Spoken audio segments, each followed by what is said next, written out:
Good day mga farmers. So tuloy naman natin yung common parasitic diseases. So meron naman tayo ngayon ng roundworms. Si wireworms, Barber's spurworm, or si Moncus contortus.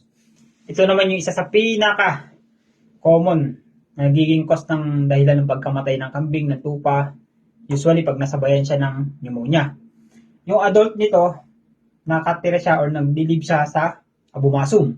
Di ba, apat yung compartment ng ruminants. Nandun siya sa abomasum o yung true stomach. Doon siya nagla-lodge. Voracious blood sucker siya. Yung single na bulate, kaya niya mag-consume ng 0.05 ml per day na dugo.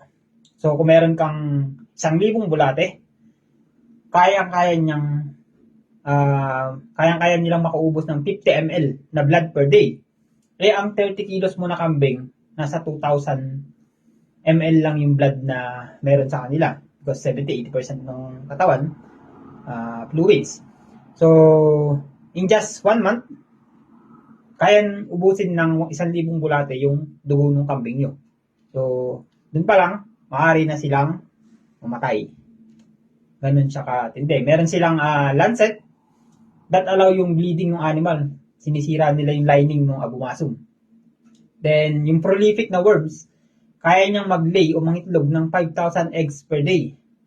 Ganun siya katindi mga itlog.